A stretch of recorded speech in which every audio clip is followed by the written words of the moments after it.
그때 요한은 예수님께서 자기 쪽으로 오시는 것을 보고 말하였다. 보라, 세상의 죄를 없애시는 하느님의 어린 양이시다. 저분은 내 뒤에 한 분이 오시는데 내가 나기 전부터 계셨기에 나보다 앞서신 분이시다 하고 내가 전에 말한 분이시다. 나도 저분을 알지 못하였다. 내가 와서 물로 세례를 준 것은 저분께서 이스라엘에게 알려지시게 하려는 것이었다. 요한은 또 증언하였다. 나는 성령께서 비둘기처럼 하늘에서 내려오시어 저분 위에 머무르시는 것을 보았다. 나도 저분을 알지 못하였다. 그러나 물로 세례를 주려고 나를 보내신 그분께서 나에게 일러주셨다. 성령이 내려와 어떤 분 위에 머무르는 것을 내가 볼 터인데 바로 그분이 성령으로 세례를 주시는 분이다. 과연 나는 보았다. 그래서 저분이 하느님의 아드님이시라고 내가 증언하였다. 주님의 말씀입니다.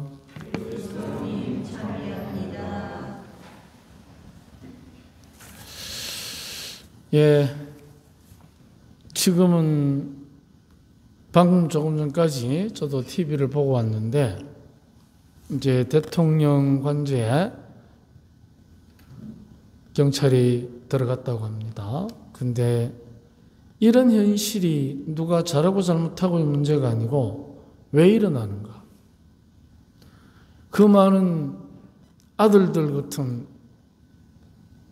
아들들이 서로가 자칫하면 다칠 수도 있는 이런 비극적인 상황이 왜 생기는가? 이게 중요한 겁니다. 잡혀가고 안 잡혀가고 누가 권한이 있고 없고는 알아서들 따지겠지요. 따지는데 문제는 왜 이런 일이 일어나는가는 슬픈 현실입니다. 이 슬픈 현실은 또 한 가지 엄청난 경제적으로 손해를 보게 되어 있습니다. 낭비지 않습니까? 그 많은 차량, 그 많은 사람 대립하고 우리와 비슷한 경쟁적 위치에 있는 나라들은 얼마나 박수를 치겠습니까? 말아먹으라고. 그렇기 때문에 엄청난 경제적 또는 국격 또는 서로 간의 이 혼란스러움, 이게 왜 생기는가?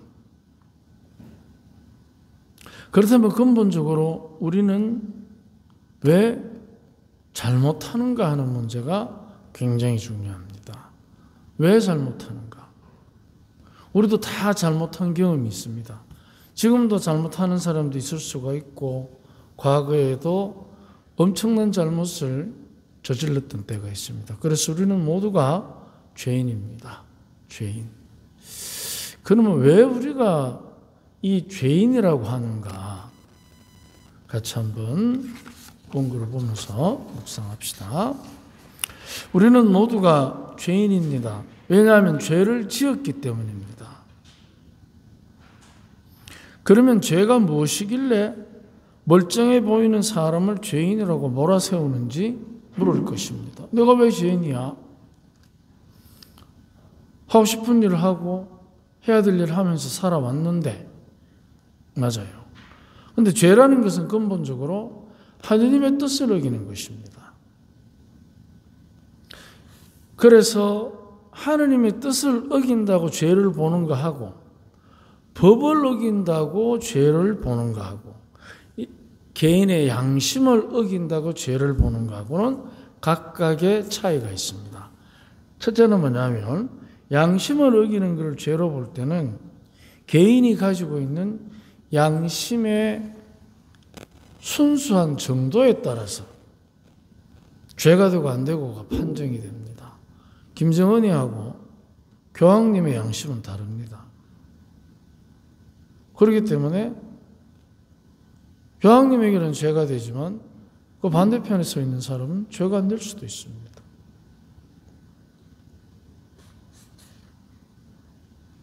그리고 죄를 짓는 것을 현행 법을 어기는 것으로 생각하면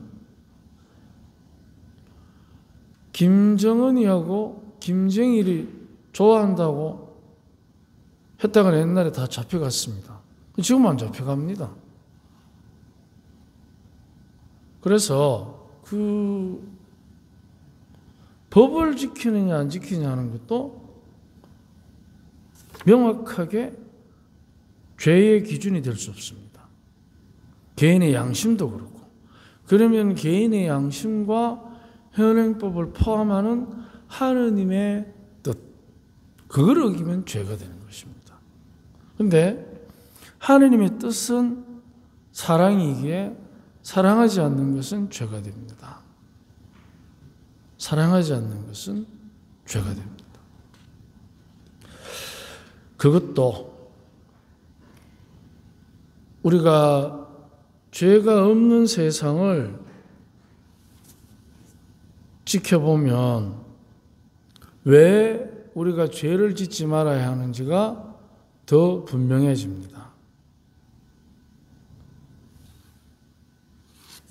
왜 죄를 짓지 말아야 하는지가 분명해지는 것은 한 가지입니다.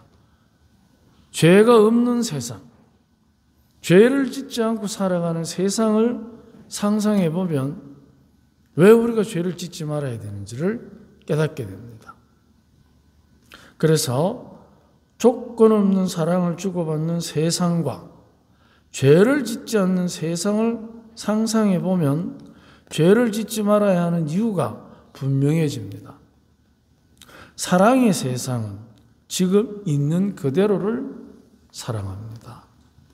왜? 조건이 없기 때문에. 우리는 대부분 저 사람이 좀 더 내 마음에 들게 잘하면 내가 더 사랑해 줄 텐데 조건이 있는 거예요. 저 사람이 옛날에는 내가 참 좋아했는데 왜? 이러지 않았기 때문에 조건이 있는 거예요. 바로 조건을 내걸게 되면 그 조건은 그 사람의 현실이 아닙니다.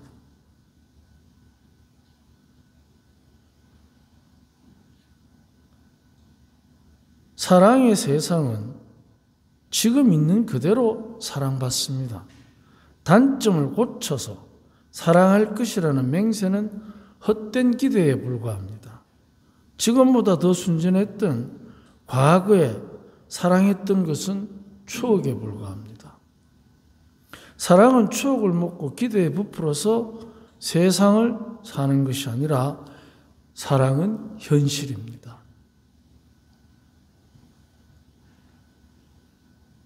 사랑은 현실에서 일어나는 것이지 추억이나 기대가 아닙니다. 그래서 사랑은 미래에 얻을 이익에 집착하여 현재를 계산하면서 사람을 만나면 이익을 창출하는 데 필요한 이용 가치에 따라서만 판단합니다. 사랑이 안 되는 거죠. 저 인간이 저걸 좀 고쳤으면 좋겠는데 그러면 딱 좋은 사람인데 그러면 그 기대는 내일의 목표지 오늘의 현실이 아닙니다. 그건 사랑이 아니고 기대입니다. 그래서 많은 경우에 우리가 사랑하는 사람에 대해서 내가 그는 현실에 그 사람과는 상관없는 조건, 그 조건이 만들어낸 기대가 그 사람을 사랑하는데 걸림돌처럼 착각하게 합니다. 그래서 그거는 사랑이 아니고 기대가 만들어낸 결과입니다. 그러면 현실에서 사랑을 하는 것이 아니라 미래의 목적에 맞는 사람만 사랑하게 될 것입니다. 미래의 목적. 우리는 너무나 쉽게 현실 상황에 실제적으로 처해 있는 상황을 염두에 두지 않고 현실에서 벗어난 편견이나 선입견에 의해 판단되어진 장단점을 비교하며 호불호로 갈라서 사람을 대합니다. 마음에 드는 사람, 안 드는 사람. 호불호가 갈립니다.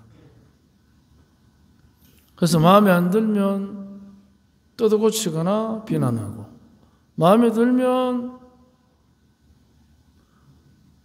나쁜 짓도 충분히 받아들여주면서 결국에는 시간이 지나면 또 기대에 의해서, 좋았던 기억이 만들어낸 기대에 의해서 그 사람도 왼수가 됩니다. 그러면 상대가 누구든지 그 사람이기 때문에 사랑받아야 하는 순수한 사랑을 할 수 없습니다. 매번 비난하고 뜯어고쳐야 되고,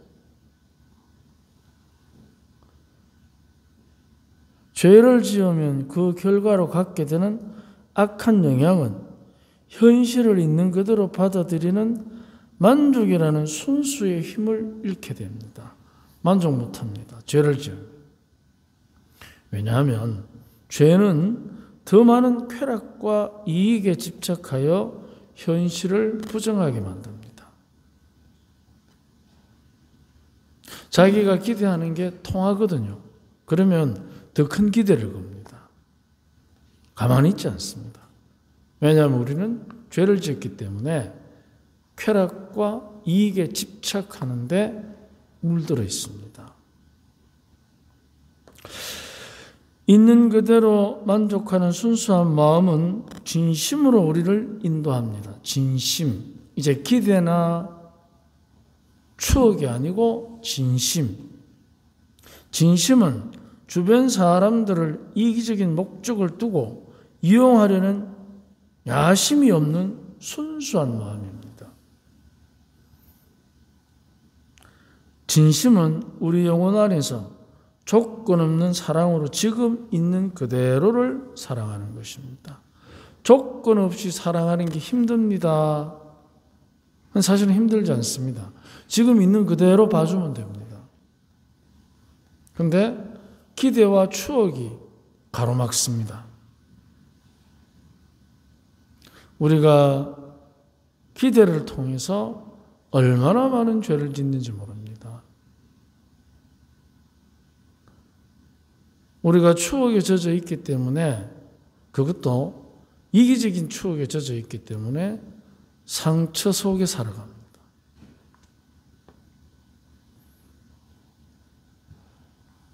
세상의 죄를 없애시는 하느님의 어린 양의 도움으로 우리의 죄가 없어진다면 가장 행복한 것이 조건 없이 사랑하는 진심을 갖는 것입니다. 조건 없이. 그런다고 해서 그는 원래 그런 놈이야, 그런 뜻은 아니고, 원래 그런 사람이었기 때문에 그런 사람답게 사랑해 주는 것입니다.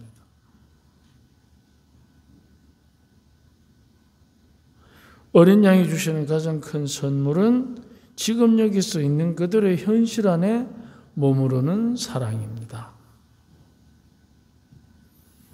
현실 안에 머무르지 않으면 우리는 가끔 상처의 추억과 기대의 불만으로 우리의 죄로 인한 순수하지 못한 사랑, 있는 그대로를 인정하지 못하는 유혹을 계속 받을 것입니다. 그래서 죄를 지으면 앙심이 자라고, 왜? 불만이 있으니까. 죄를 이기면 양심이 자랍니다. 오늘 하루 우리가 지은 죄로 인한 많은 상처들을 치유받도록 주님께 청합시다. 아멘.